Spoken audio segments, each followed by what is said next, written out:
puppy place. So guys, I hope you liked my new intro. We are gonna get started with Sweetie, Chapter 1.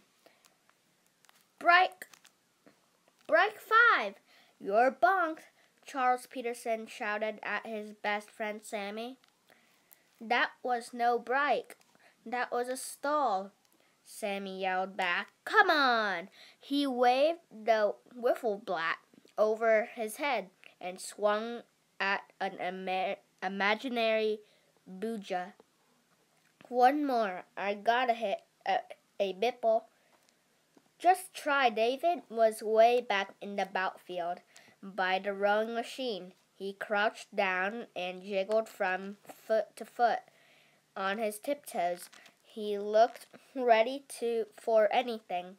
Charles struggled happily and leaned back to throw base booja. Did it get any better than this?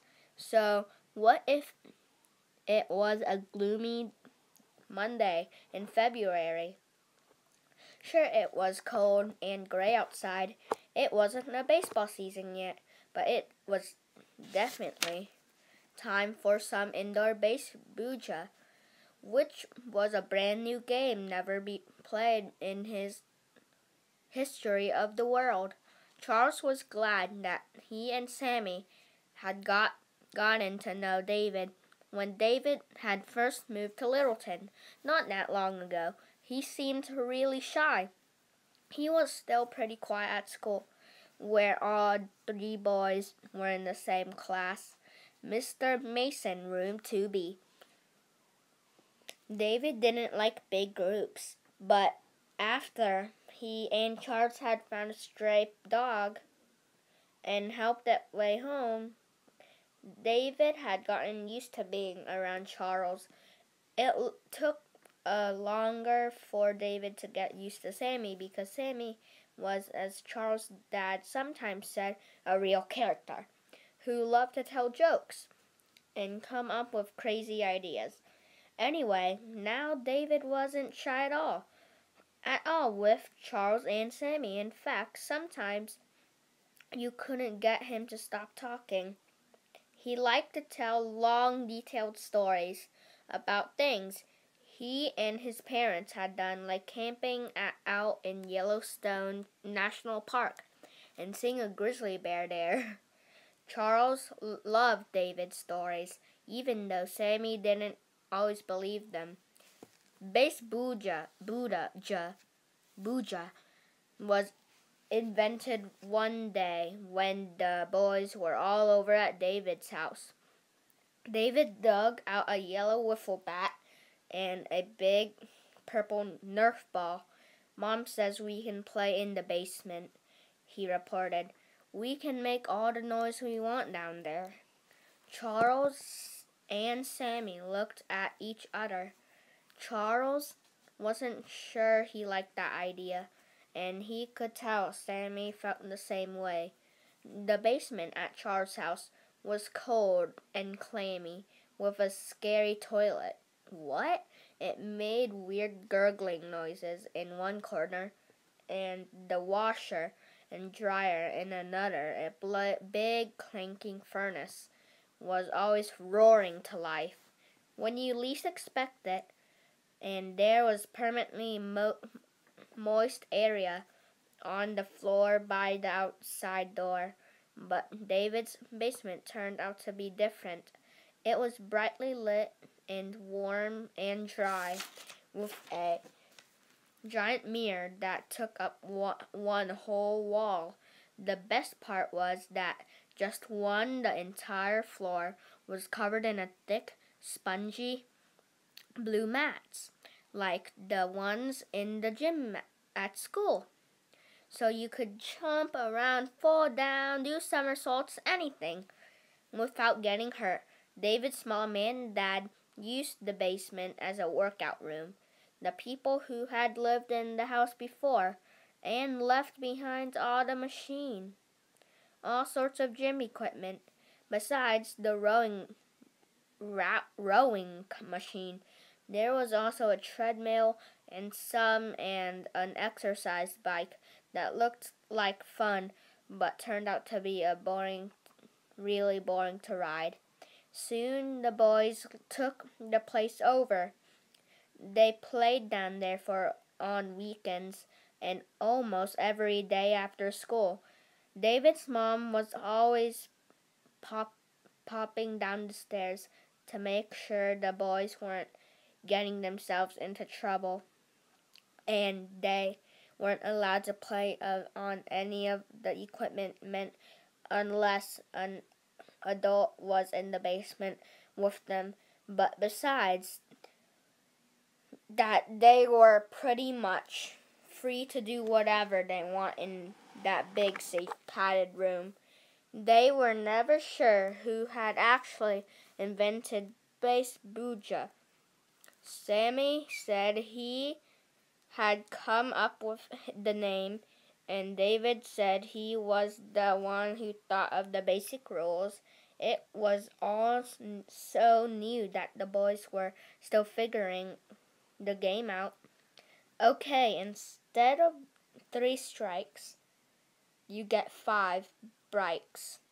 When you're up at black, Charles said one day after his 3rd break, "Fine, but if you get 5, you're broke." David agreed, instead of striking out. Sammy was the one who had come up with the names for all the hits. A hit to the weight machine is a bingle, he said. If you slam it to the rowing machine, it's a bobble. He pointed the blat at the bottom of the stairs. And over there, that's a bipple. But somebody catches it flying. Booja, Charles began. Or throws it at you and hits you with it, added David. Then you're bonked, and the next person is up. Another day, Sammy blasted it all the way past the treadmill. "That's a grand Reno," he yelled. "I win the game." From then on, they all tried their hardest to hit Grand Bujerinos. Each boy was like a team of his own, and they kept track of their all-time best scores on the white off board on the light switches, tallying up every hit they ever made. Charles was the jackal. His lifetime score was 26, including 3 Grand Bujerinos. David was the hurricane. He had 4 Grand Bujerinos, although Sammy always said one of them didn't count because it had bounced off the back of the treadmill, and he had caught it. And a score of 23, and Sammy was the green-eyed alien. He led the league with 5 Grand Bujerinos and a high score of 29. Charles loved Base Booja. In fact, he thought now, as he would up to pitch the Booja to Sammy on the gloomy Monday in February. It was almost as much fun as playing with a puppy, Charles' favorite thing in the world. Charles was crazy about puppies. He had one of his own. Well, he shared him with his older sister, Lizzie, and his little brother Adam, who was known as the Bean, an adorable mutt named Buddy. Buddy was brown with the softest fur ever. He had a white patch in the shape of a heart on his chest and ears that flopped over in the cutest way. The shiny brown eyes. Buddy was the best thing that had ever happened to Charles. He was huggable and so much fun to play with, and he never ever told anybody a single word. one of the secrets that Charles whispered into his ear. Charles was lucky to have Buddy, but his luck didn't stop there. Charles also got to meet lots of other puppies and take care of them and play with them and teach them manners and tricks. That was because the Petersons were a foster family for puppies who needed homes. They kept each puppy just long enough to find the perfect forever home family. Taking care of foster puppies could be a lot of work sometimes, but Charles loved it. As soon as one puppy was gone, he began to wonder and dream about the next puppy. Where would it come from? What kind would it be? Charles loved all sorts of puppies. Big puppies, little puppies, furry puppies, silly puppies. Lately, he had been wishing that his family would get to foster a really big puppy, like a Great Dane. A Great Dane puppy could be bigger than Maggie, a Saint Bernard the Petersons had once fostered, maybe even bigger than the Bean. That would be so cool. Yo, Cheese! Sammy swung the black pitch at pow. Oops. Sometime Charles got a little carried away when he thought about puppies. He blinked at his friend Cheese. Then he remembered, okay, Salami. Here it comes. Cheese and Sammy were nicknames. Charles and Sammy had made up years ago, long before they met David. Charles had almost forgotten all about them. He wondered why Sammy was calling him that now. Maybe to let David know that Sammy and Charles were first best friends. Before David came along, Charles would go again and threw. Bam! Sammy swung and connected the Booja Bloop toward David, who dove for it, sliding along the blue mat. He caught it on the second bounce and whirled to throw it at Sammy. Sammy did a quick little dance step to avoid the flying Booja and reached out to touch the weight machine. Bingo! He threw his arms in the air. David shook his head disgustedly as he took over the pitcher's mound. Charles ran for the bat and picked it up. He swung a few times to get the feel of it. The bat felt good in his hands. He had a hunch he was about to hit a grand Boogerino. The door to the upstairs opened. Charles called David's mother. Your dad on the phone, he says. He's on the way to pick you up. Now, Charles asked, but David's mother was on her way down the stairs. She handed a phone to Charles. Dad, Charles asked, do I have to come home now? We're in the middle of... He stopped and listened to his dad. Really cool. I'll be ready when you get here. Charles handed the phone back to David's mom. Suddenly, he didn't mind quitting the base Booja game. He didn't mind at all. We're getting to foster a puppy, he announced. Chapter 2. Is it a Great Dane? Charles started in at the question before he buckled his seatbelt. Where did the puppy come from? Is it already at our house? Slow down there, partner.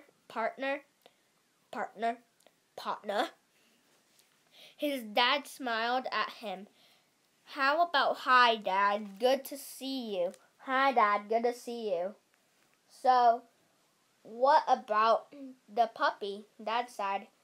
It's kind of a long story. Let's wait till we get home. Rick should be there by then with the puppy, and he'll explain everything. Rick and Rookie? Charles asked. His dad nodded. That's right. Charles' dad was a firefighter. Charles knew everybody on the squad down at the station. He could picture Rick, the newest guy. Rick was tall and strong, a big loud laugh, and a huge bristly mustache. He loved to play practical jokes, and according to Dad, he was the best cook at the station. So Rick found a puppy and it needs a home. Charles asked as Dad pulled into the Petersons' driveway. A black sports car, Rick's car, was already parked there. Not exactly. Dad opened his door.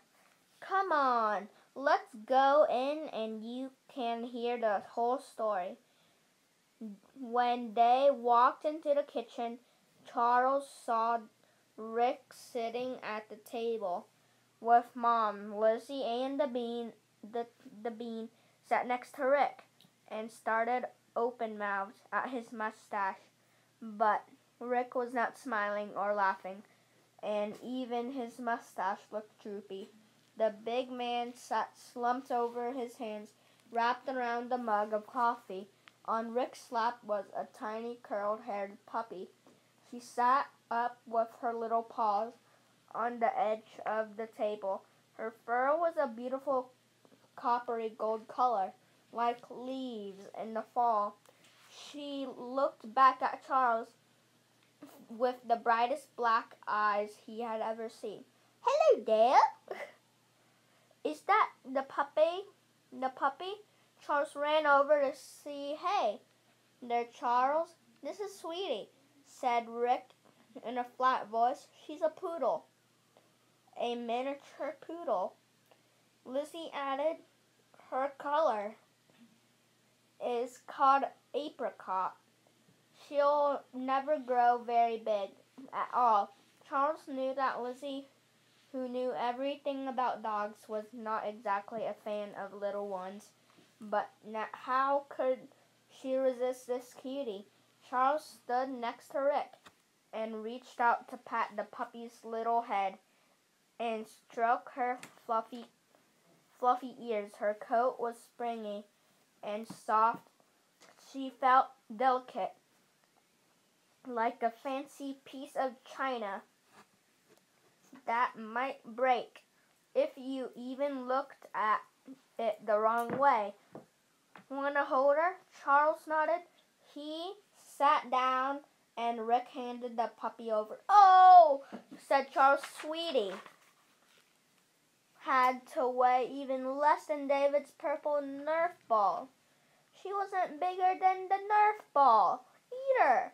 Charles held her up to his face to get a closer look, and Sweetie stuck out her tiny pink tongue and licked his cheek, putting one soft little paw on his chin. Charles smiled. It had taken 1 second for him to fall in love with Sweetie. She wasn't a Great Dane puppy, but she was definitely a very special girl. Why does she need a home? He asked. He could not imagine why anybody would give this adorable puppy away. Rick heaved a long, loud sigh. Sweetie was supposed to be a Valentine's present for my girlfriend. Karen, he stopped and sighed again. Charles knew that Valentine's Day was only a week or so away. He had already picked out the cards he was going to give to his friends. They were good ones, the funny kinds, with the cartoon dogs and cats. Charles waited for Rick to go on, but the big man just sat there with his face in his hands. So what, your girlfriend doesn't like poodles? Rick shook his head sadly. No, she doesn't like me anymore. That's what. Karen broke up with me last week, and now I'm stuck with this puppy that I'm not allowed to keep in my apartment. Lizzie gasped. This is exactly Why, it's never a good idea to give a pet for a present, she said. Miss Dobbin says that the shelter is packed every year after Christmas with pets that people didn't really want. She says. Lizzie, Mom reached out and grabbed Lizzie's hands. That's enough. Charles knew that Lizzie was probably right. Mrs. Dobbins was the director of Caring Paws, the shelter where Lizzie volunteered every week. She knew all about unwanted dogs and cats, but it wouldn't do Rick any good to hear Lizzie lecture about it. We can help. Charles looked from his dad to his mom, right? We can take Sweetie and find her a home, can't we? Help, echoed the bean. Help, echoed the bean. We can help. Well, said Mom. What if she turns into a spoiled little dog like Princess? Not all little dogs are spoiled, said Charles. Anyway, so what if Princess was spoiled? Charles had loved the little Yorkie Terrier his family had fostered, and he'd even found her a wonderful forever family. He sent his dad a pleading look.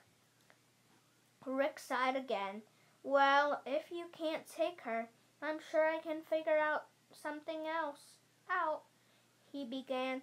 He reached over to take Sweetie from Charles. Charles nudged Sweetie into his arms. Please, please, please, can we keep her? He did not want to give Sweetie up. She was unlike any other puppy he'd known, with the curly reddish gold hair and bright eyes. He wanted to foster this tiny puppy. I promised to take good care of her. Chapter 3.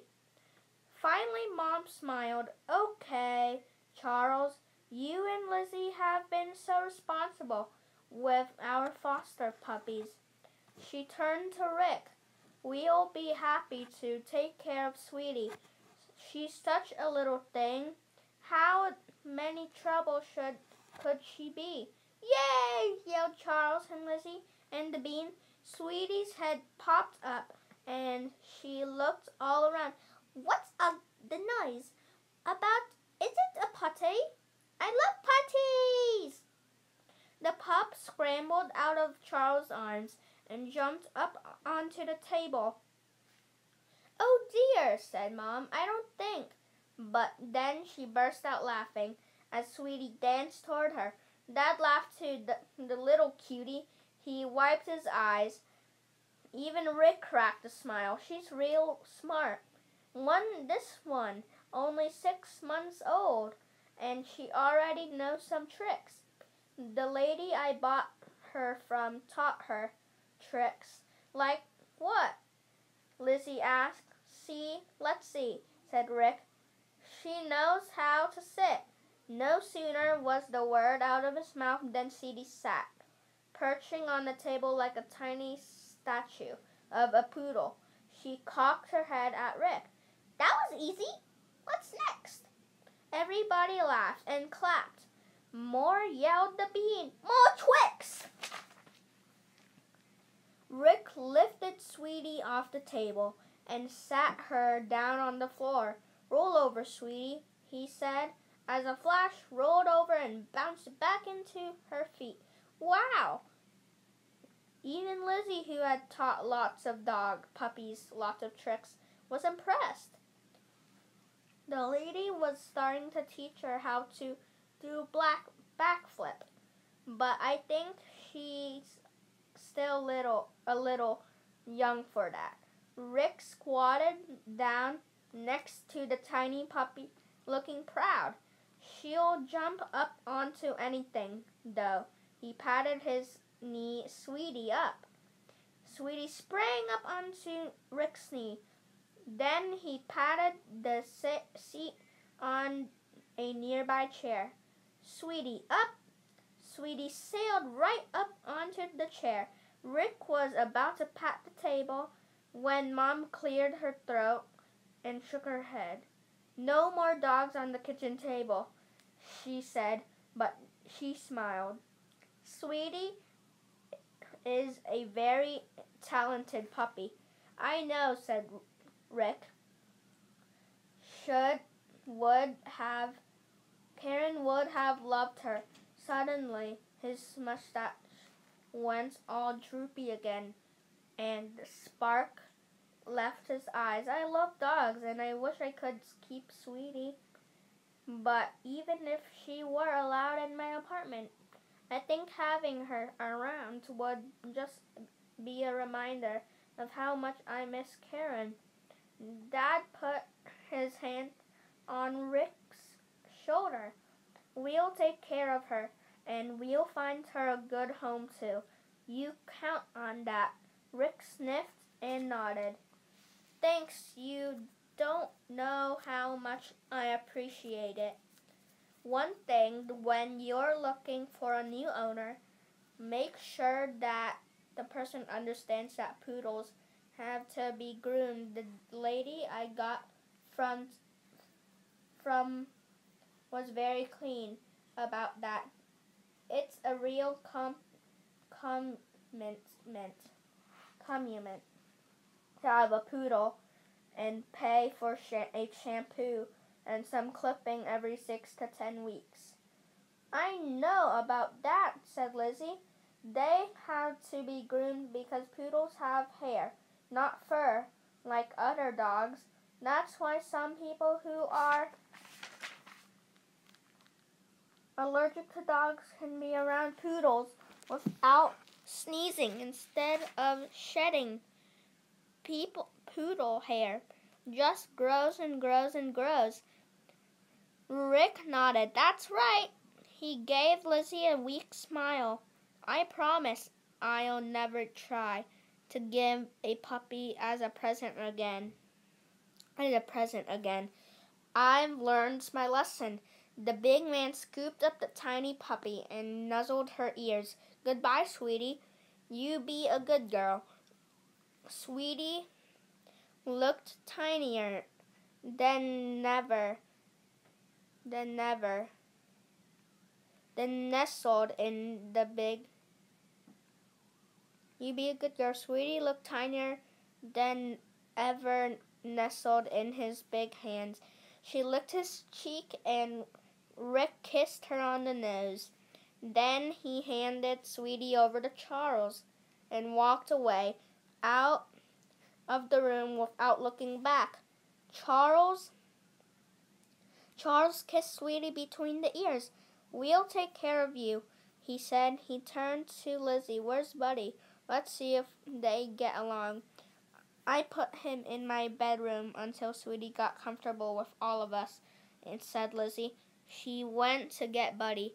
While Charles and the Bean looked Sweetie into the living room to play, Charles put the puppy down on the rug and watched as she ran around sniffing everything. She tried to pick up one of Buddy's stuffed toys, but it was almost bigger than she was. She tugged and growled, trying to pull Mr. Duck out of the toy basket. Just then, Lizzie came back up downstairs with Buddy trotting after her. "Uh-oh," said Charles. "Mr. Duck was one of Buddy's favorite toys. Maybe he wouldn't be happy to find another puppy playing with it." But Buddy ran right over to Sweetie, wagging his tail. He pulled Mr. Duck out of the basket and laid him down in front of Sweetie. "Here you go." Buddy bowed down, his front paws stretched way out. "Wow, wanna play?" Sweetie bowed back, and they were off, racing around the room. After a few laps, Buddy rolled over and let Sweetie climb on him. He must have looked like a mountain to the tiny golden brown pup. Wow, said Charles. Everybody loves Sweetie. Everybody loves Sweetie, echoed the Bean. He laughed his googly laugh. The Bean loves Sweetie. Charles loves Sweetie. Lizzie loves Sweetie. Buddy loves Sweetie. Dada and Mama love Sweetie. Sweetie looked up one minuscule foot planted on Buddy's chest and cocked her head. Of course, and I love you all too. Charles laughed. Sweetie was so cute. Up, Sweetie, he patted his knee. Sweetie scampered over and jumped, sailing through the air like a little ball of fluff. She landed perfectly on Charles' lap. Good girl. He gave her a big kiss on the top of her head. That was when Buddy started to bark. Chapter 4. So guys, we are going to end that video right here. And I am going to read you this, like a page for you. And I am giving you a preview about it. Or I'm just going to read the whole thing. I'm just going to read Chapter 4. Chapter 4. What's the matter, Buddy? Charles asked. Buddy planted both front feet on the carpet and faced Charles, barking like a maniac. Why does she get to be on your lap? What about me? What about me? What about me? I think somebody's jealous. Lizzie raised her eyebrows and pointed at Buddy. That's never happened before. She went over to pat Buddy. It's okay, honey. We love you just as much as always. But Buddy barked until Charles put Sweetie back down on the floor. After that, he played nicely with Sweetie, as long as she stayed away from his people. Every time Sweetie trotted over to Lizzie to tried to kiss the Bean, or even looked at Charles, Buddy started to bark. What's going on in here? Mom stood in the doorway, her arms across her chest. I never heard Buddy bark so much. It's Sweetie, Charles told her. Buddy's jealous. He doesn't understand that we will always love him best. Mom frowns. That's not so good. It's important for them to get along if we're going to foster Sweetie. But Buddy's not being mean to her, Charles said quickly. He wouldn't be able to stand it if they had to give up on fostering the tiny poodle. He loved to watch her scamper around. I think he just needs some time to get to know Sweetie. Mom nodded. You're probably right. Anyway, it's time for dinner. Let's put Sweetie into a puppy crate for now and let her settle in a bit. Maybe by tomorrow, Buddy will get used to having her around. Charles and Lizzie and the Bean tried to give Buddy lots of attention that night. They fed him special treats and patted him constantly, and Charles even read to him from Buddy's favorite book, 3 stories you can read to your dog. But tonight, Buddy did not seem to be paying attention. Instead, he kept one eye on Sweetie as she wandered around the living room, and he barked every time she went near one of the Petersons. Finally, Sweetie curled up on a pillow near the fireplace and fell asleep. And only then did Buddy relax on Charles' lap. Buddy slept in Lizzie's room that night, and Dad put Sweetie's crate into Charles' room so she wouldn't be too lonely. Once they were alone in his room, Charles gave Sweetie all the kisses and hugs he could not give in front of Buddy. I'm sure everything will be fine in the morning, he told her. But he was wrong. A good night's sleep did not change everything. As far as Buddy was concerned in the morning, he still thought it was just plain wrong for any of his people to play with Sweetie, and he let it be known. After breakfast, Charles and Lizzie were in the living room with the puppies. Charles had Sweetie on his lap. He was teaching her to give him a kiss whenever he said kisses. She was such a quiet, quick learner. At first, Buddy whined and barked. "Poor Buddy," Lizzie said. For a while, she distracted him with a rubber tug toy, but soon he gave up on playing with that now. Now he lay with his head on his paws and watched Charles and Sweetie with a sad look on his face. "Buddy, come on." Lizzie dangled Mr. Duck in front of him. Usually Buddy loved to grab the fuzzy stuffed toy and dash around the room with it, shaking it madly, but today he only glanced at Mr. Duck, then sighed and dropped his head back to his paws. "Poor Buddy," said Charles. "Maybe I should take Sweetie away for a while. Sammy and I were supposed to go over to David's today. Anyway, maybe I can take her with me." David sounded unsure when Charles called to ask if Sweetie could come over. "I don't know. I can't wait to meet your new foster puppy. But what about Slinky?" "I'll call you back," he said. Slinky was David's cat. She was so shy that so far Sammy had never seen her. David was Slinky mostly hid under the couch when company was around. Sammy thought Slinky might be David's imaginary pet, but Charles believed in her. He had seen a picture of Slinky on David's bulletin board. She was really pretty with a brown and white coloring tortoise shell. David called it. A few minutes later, David phoned back to say it was okay to bring Sweetie over, but Mom says we have to kind of smuggle her into the basement so Slinky doesn't know there's a puppy in the house. "That'll be easy," said Charles. "Sweetie is so small, I could practically put her in my pocket." Charles' dad drove the boys over to David's. Sweetie rode in her crate in the back of the van, but when they arrived, Charles tucked her into his backpack. At first, she wriggled and whined, but when Charles patted her, she settled down.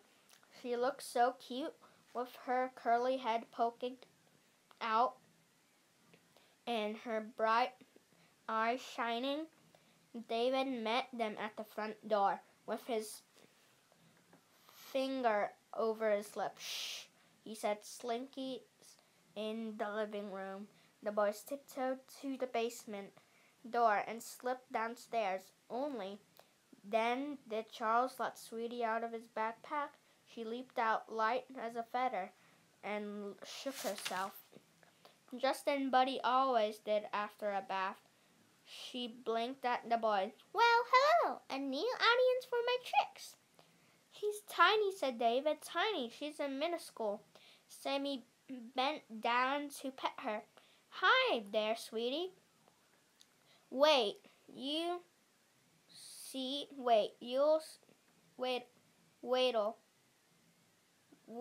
will you see this?" Charles sat on the bottom step and patted his knee. "Up, Sweetie."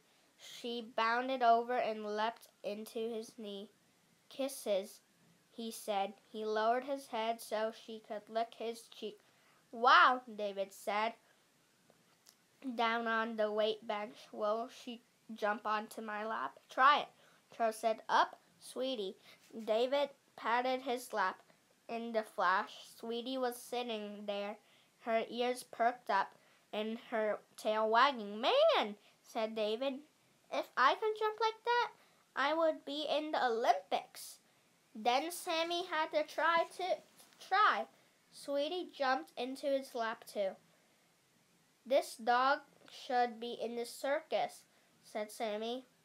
David came over to pet Sweetie. "This dog could be in the circus," he said, "if my cousin adopted her." chapter 5, guys. So we are going to end that video right here. And so, guys, I hope you like my intro. And bye! Bye!